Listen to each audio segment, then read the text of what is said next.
And when I bent down to pick up more rocks, I saw something crawling through the edge of the field close to me. I'm about 10 feet from going into the field. So I'm looking like, oh, that's a bear. That's a big old bear. I said, I definitely know I need to get in the house there. So as soon as I said that, it stood up. And when it stood up, I was frozen.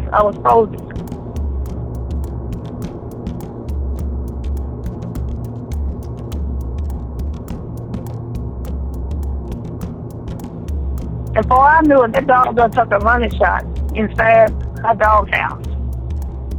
And I'm trying to get the dog to come back out. That dog was shaking, would not come out for nothing. I'm like, oh, you skinny cat, whatever. So I'm turning around, I look again at these eyes, and they ain't moving. So I said, it's time to go in the house.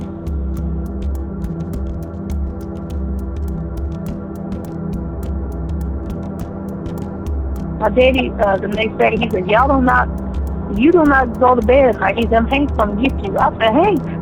What is Haints?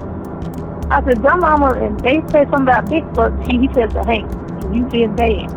He gonna come get you.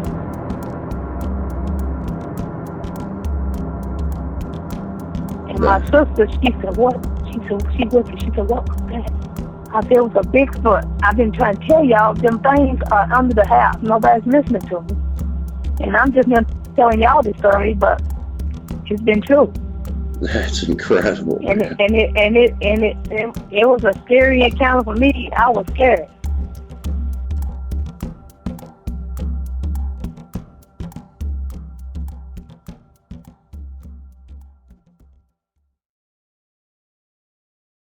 Hello, YouTube land. This is Brenton Sawin coming to you from Lexington, Kentucky, the Bluegrass State.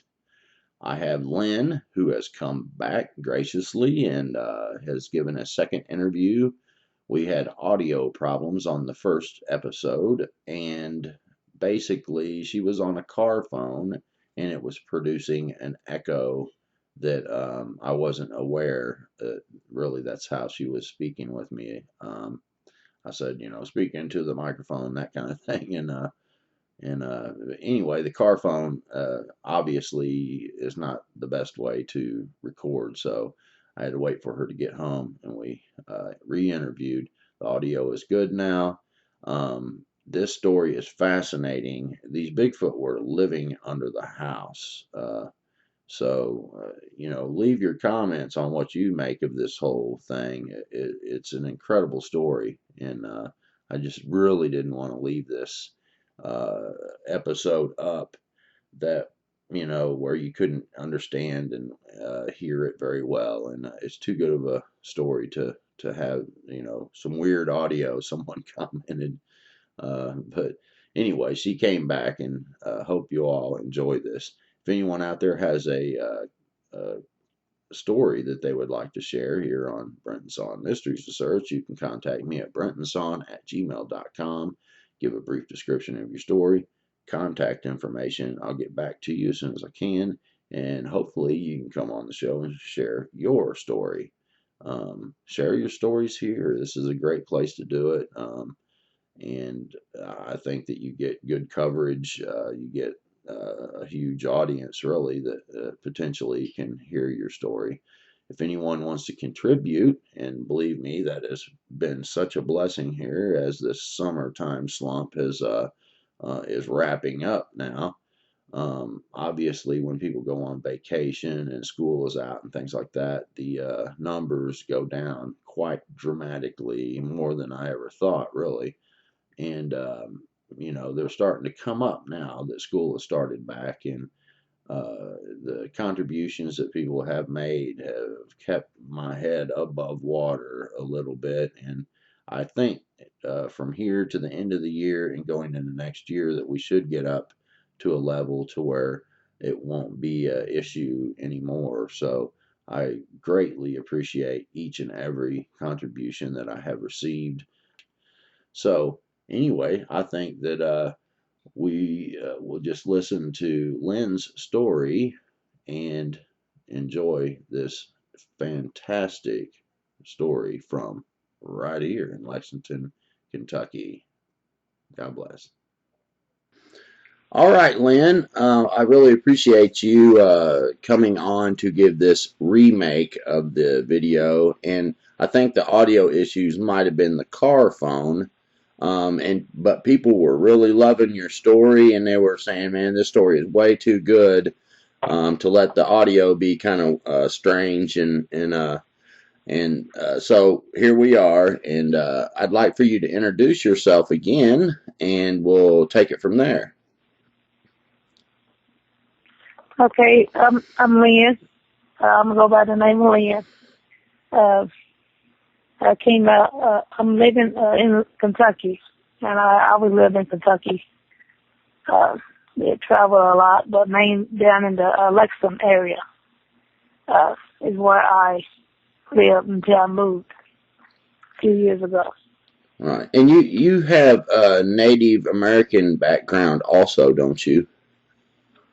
Yeah, my mom, her grandfather was a full-blooded Indian, Cherokee, Right. and she was the Indian, Right. and I got the blood.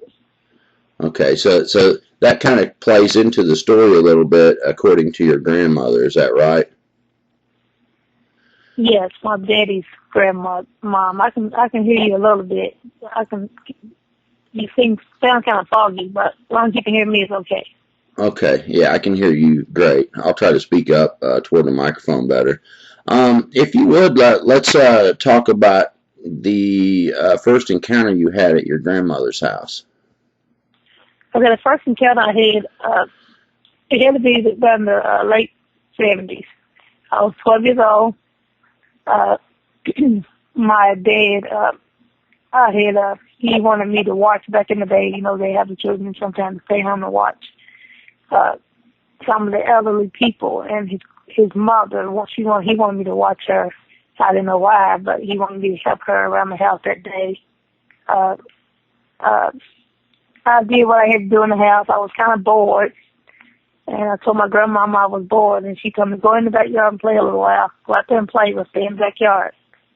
Backyard had a big old field, I guess it was corn, like a big old field way in the back, and couldn't see a house probably about 10, 15 miles away, the next house to get to. So I went in the backyard, and I wasn't nothing like that to do.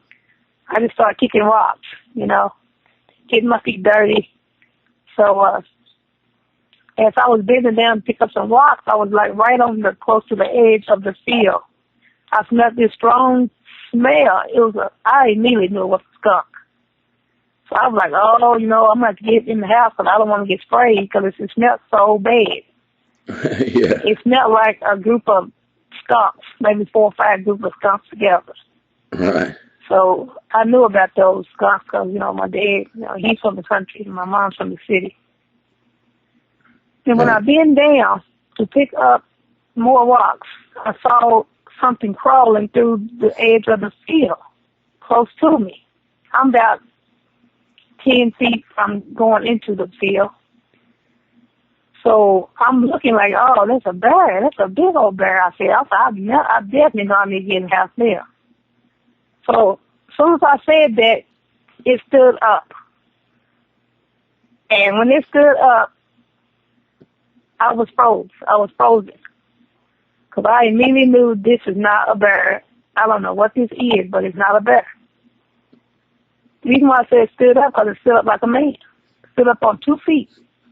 And it was huge. I'm talking maybe 7 feet, because I'm 5'1". I'm kind of short. And we locked eyes. Now I said if I made about 10 steps, I'd be right there in front of it. It stood as though it was studying me. I couldn't move. I don't know what it was. Because his eyes locked my eyes, and I never forget the color of his eyes. His eyes was yellow. A real bright yellow, like a glow. And it was so big, I can't describe it. It was built, this really huge, you can tell it was healthy stout. And the fur was so matted and like an old dog, matted. Right. Like it had been rolling around in the dirt or something. It didn't move. It just stood and watched me. Wow. What color was the fur? Huh? What color was the fur on it? The fur was a reddish, brownish color mix. And it hair kind of spit out, but it didn't have a neck. I know that for a fact, because I'm just too busy trying to figure it out. It didn't have no breast, so I knew it was a man. It had to be some kind of something. It wasn't no female. Right. So I'm thinking whatever this is, it done locked eyes on me, and it's like I came back to reality of where I was at. So I took off running back into the house, ran through the kitchen, ran straight to I didn't even shut the door. I should have shut the back door, but I didn't. I told my grandmama, I said, something out there. I don't know what it is. I don't know what it is, but it's standing out there on the edge of the field. And she said, don't go back out there. She said, you don't go back out there the rest of the day. You stay in here. And that's what we did. I stayed in the house. But that was my first encounter that I had. And you told your grandmother about it, and what did she say? She said there was the people had been saying that they call Bigfoot. So I said, Bigfoot, what is that? She said, don't worry about it. She won't talk much about it. She just told me, don't go back out there. Don't go back out there. And she was in a wheelchair, and she rolled herself to the dresser, and she said, spray this perfume on you. I said, spray perfume? I mean, I'm sitting there going, that smell ain't got on me, whatever it was. But she was saying, just spray it. And she said, whatever you do, she said, you keep on spraying different perfumes over you. Change the perfume. Because whatever it is, that Bigfoot doesn't get your scent. I said, what are you talking about? I'm just 12. I'm not knowing, Yeah. So she dashed me with perfume. And she said, you stay in this house. And I stayed in the house the rest of the day. And when my mother came to pick me up, I told her exactly what I had seen that day. She told me that Vic, she said, girl, she told me don't talk about that, just change the perfumes. That's all she kept telling me. So she would buy me different perfume to spray. So that was my first encounter. So they were saying that this perfume was going to mask your scent so it wouldn't get your scent? Yeah, obviously, I'm thinking, okay, I know animals pick up scents. That means they can follow you. So that's the first thing I'm thinking. This thing don't follow me. It's going to get me, whatever it was, because I've never seen nothing like that in my life. And it weighed, I'm talking about 7 feet tall. If it wanted to get me, it could. If it reached for me, it would get me, because I was little. I was only 5'1", 12 years old, maybe 60, 70 pounds. Right. And you but said... it stood there. It just stood there staring at me. It didn't stare at me as though it was surprised. It stared at me as though, should I do it or should I not? You know what I'm saying? Wow. That's the look I was getting. So I said, I'm not letting this thing think no more. I'm out of here. Well, that's very interesting. And, yeah. I mean, it's very interesting that it had a look as a should I or should I not. And so when so when you got home, how long was it before you had this second encounter? Now, the second encounter, I was always a child that played by myself. I had all the brothers and sisters. But I was always like to venture and go see stuff. I like to be out there in the backyard and stuff. My second encounter, I was now that first encounter happened down there in Glasgow, Kentucky. Right. And this second encounter was in Lexington, Kentucky. Right.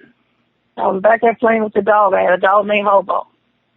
He was a half wolf and half German shepherd. And he was on the chain. They had a chain wrapped around his neck.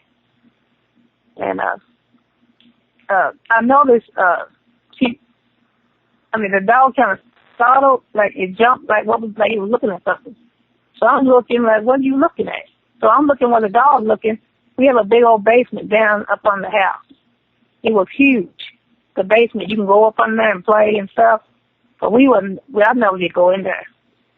But I noticed there was 8 red eyes. up under that basement. I just figured it was just some kind of animal or dog or something. I didn't know. So by the time the dog started circling me around, started walking around me, and she was getting me all chained up in her chains, I'm like, what are you doing, you know? And before I knew it, that dog done took a running shot inside her doghouse. And I'm trying to get the dog to come back out. That dog was shaking, would not come out for nothing. I'm like, oh, you skinny cat, you know, whatever. So I'm turning around, I look again at these eyes, and they ain't moving. So I said, it's time to go in the house. So I had to walk. I was about 20, 30 steps before I got to the house. It was a huge house. It was a 2-story house. I just walked back on up in the house and just forgot all about that. So I did forget to tell you in my last interview, the dog, when we went to check on the dog would not come back out that night. It stayed in the house. We would hear the dog barking every now and then. We see that's the way dogs do, you know. So the next morning, after I came back from school, I went outside to check on the dog, and the dog would not come out of the house, out of the dog house. So me being small, I just crawled in the dog house to see what was wrong with her. And her neck had been like somebody had pulled that chain on that dog, and her neck was cut, you know what I'm saying, from the chain. Right. So I went and got my mother and told her, and she gave me some kind of spoon, some kind of stuff to put around the dog's neck. And she took the chain off the dog's neck so it can heal. Wow. Even with us taking the chain off the dog's neck, the dog never did come out of the house, out of that dog house. Wow. So I didn't think nothing of that. That was an encounter I had. That was that day. And then it went on over into the night when we went back in the house that night. Now, you had a broken door on the house, right? The back door was broken. Okay, and then I'm going to run out of time. I went on in there. We had a back door that was not properly owned, so we had closed the door off, and my dad just had it propped up. He just had it propped up, and he'll fix it when he get time, because he worked a lot. So I was scared for what I seen down there in the country, so my mother said for me to lay on the couch. If you need anything, then I'm next door over here. So I'm still scared, so I go to I'm outside, I gotta go to the bathroom. It's about 2 o'clock in the morning, so I'm walking through there to go to the bathroom. And when I get to the bathroom door, I look to my left, and there's these 4 Bigfoots, what they say, they're standing there. They got in the house. They were standing there looking at me. I figured it was a family of them, daddy, mom, and 2 little ones.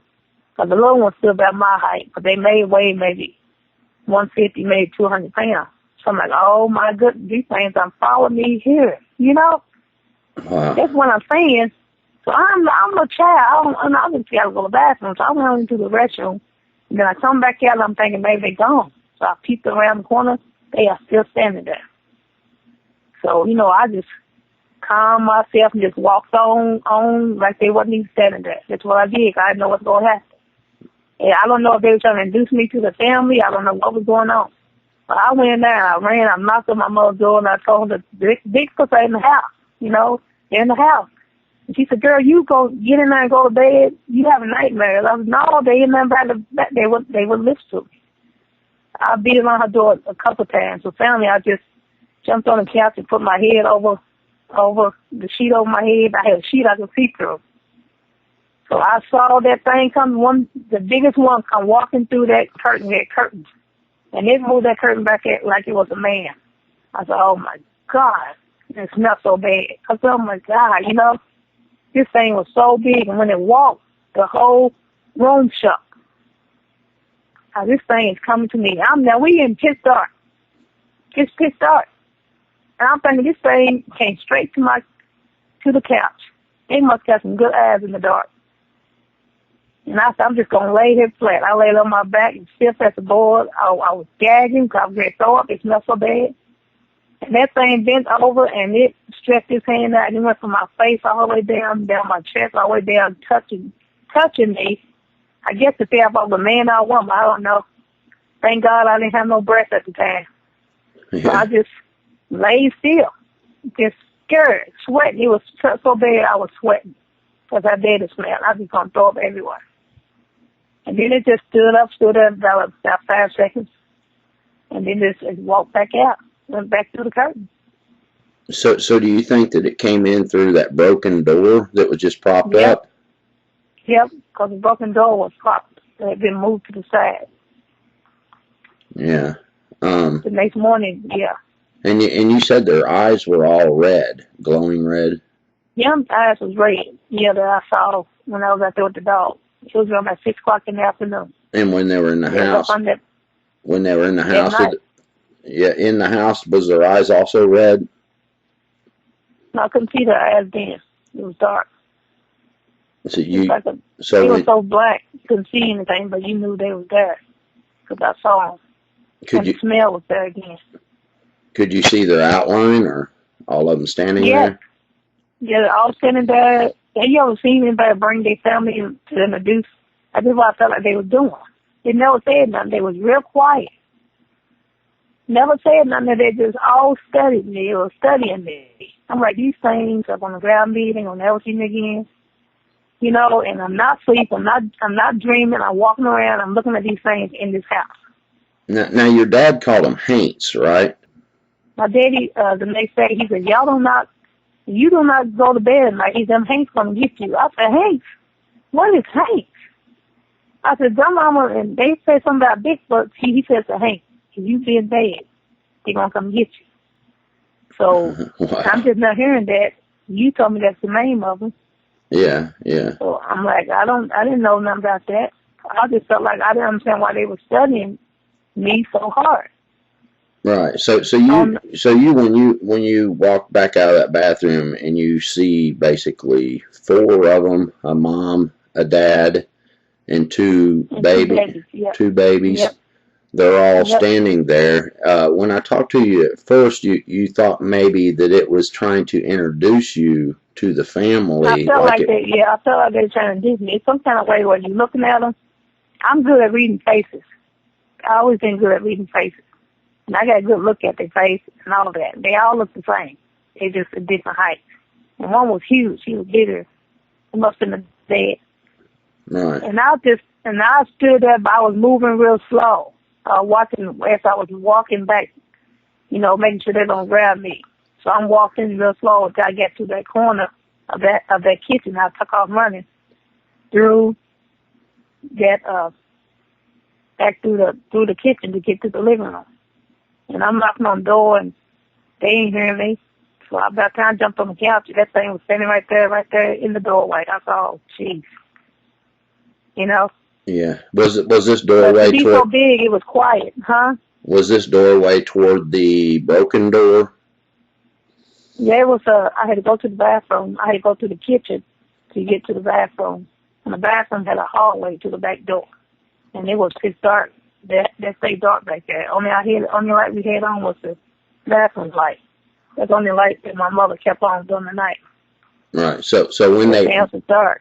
After he felt you on the couch, when he left, did he go out through that broken door? He walked through there. He didn't run. He walked real quiet. Right. I believe it was studying me with the encounters that I had. Studying me. I just think that's one thing I can figure out. Yeah. And I have heard people say that the Indians or something, they don't bother Indian women. I look like an Indian a little bit, but I'm not an Indian. I just got the blood. And I'm religious. So I'll say God was with me. Yeah. Well, I mean, I've heard of them taking the Native American women quite a bit. They used to steal them and take them, So I don't know, maybe the particular Cherokee or something, there might be some different situation there, but I've always heard that they abducted the Native women and bred with them, and so good. Thank God that didn't happen to you. So after this encounter, you felt like they were angry because you didn't go, right, with them. I don't know if they want me to go. Because the third encounter, I heard some noise. Like I told you before, I always set up. I didn't go sleep till 2 or 3 in the morning because I was A night owl. I always been night. I always sit up at night. I still work at night now. I'm getting off 1 in the morning. But I heard some racket outside the window, and the window is a 2-story house. So I just raised the window up and looked down to see what that noise was, and there's still one right beside the window and got a good look at me. And then my eyes was red. I thought, I don't know why their eyes glow like that in the dark, but when I was in the back by the bathroom, their eyes wasn't glowing. It was just all dark. Yeah.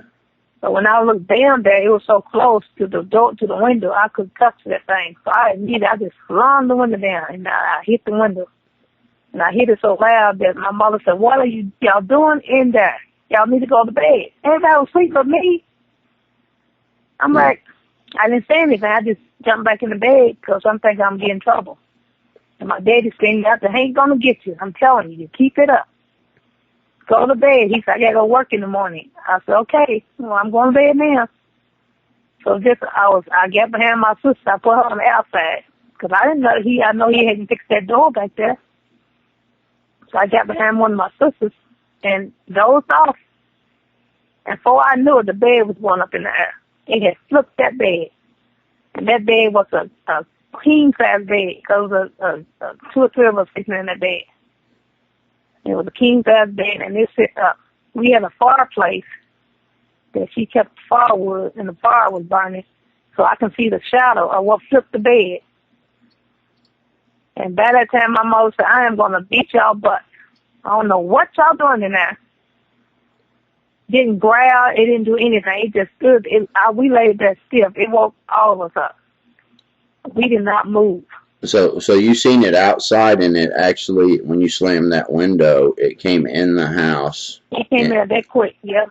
Yeah, and it was just a shadow. We could see it on the window, on the wall. If I heard somebody's dog, I would. It had a shadow. We could see it. It leaned over, peeping over at us. I guess it was trying to see which one it was. The old man.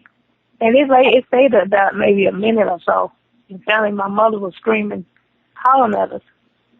And it took off running. And when it run, the whole floor shook. Wow. It shook. We were shaking off the floor because it was a wood floor, and it was shaking. And my sister, she said, "What?" She said, "What was that?" I said, "It was a Bigfoot. I've been trying to tell y'all, them things are under the house. Nobody's listening to me. And I'm just not telling y'all this story, but it's been true." That's incredible. And it was a scary encounter for me. I was scared.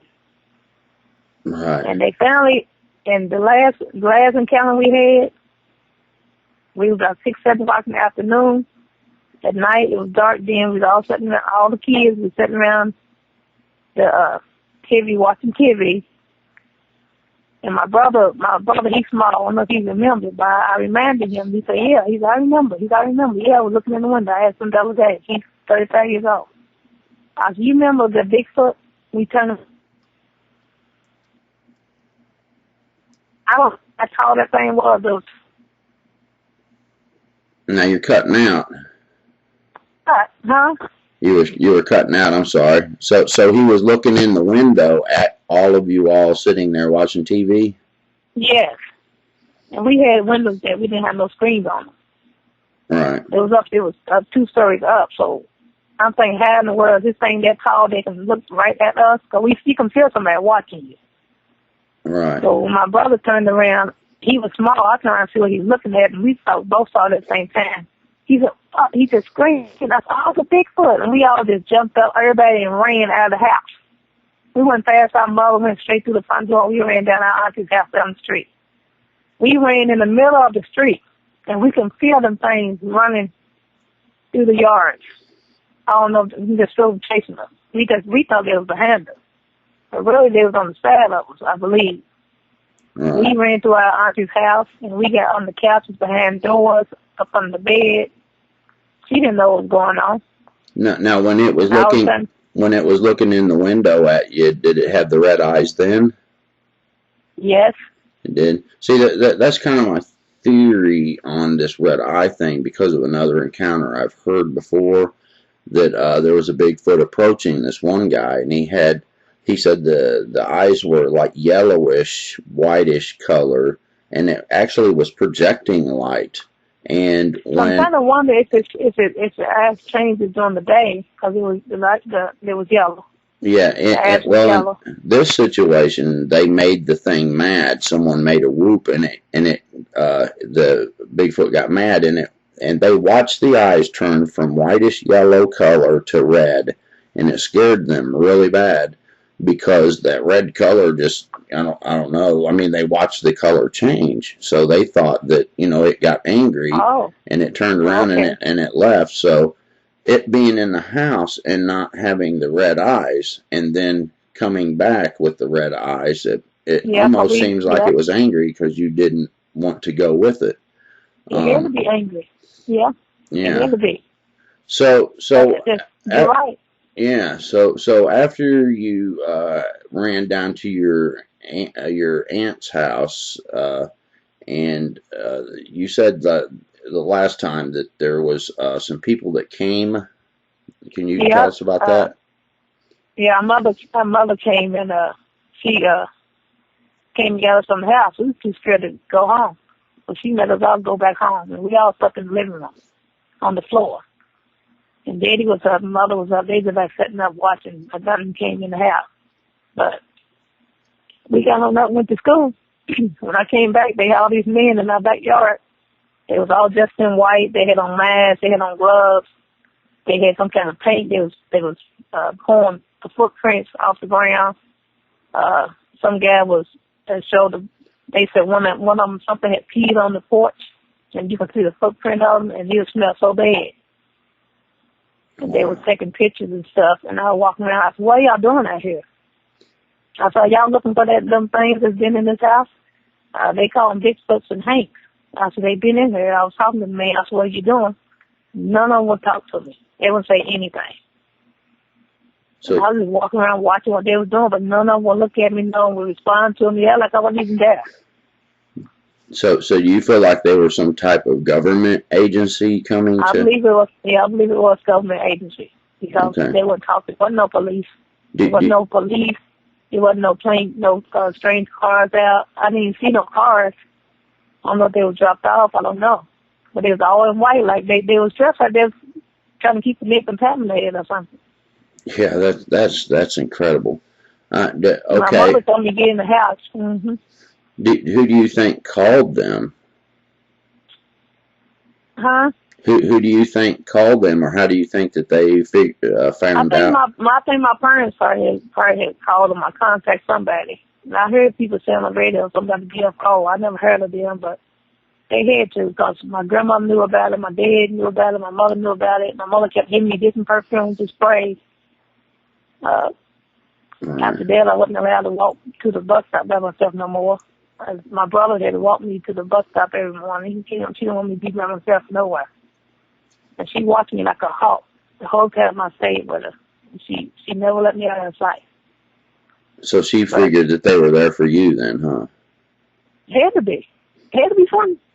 I tell you. Yeah. I don't know. I said myself, I don't know what was going on. I don't know what there was. I'm being, I don't even know if there was connection with the one in Glasgow to the ones up here. Yeah, I mean, that's a long distance. It's like 200 miles, you said. So that's It don't matter because my daddy drove the dog out of down in the country, remember? Yeah. He said we're going on a trip, and he's driving that dog down to the country. And we drove all the way down there, like 200 miles from Lexington. And by the time we got back, that dog was sitting on the porch.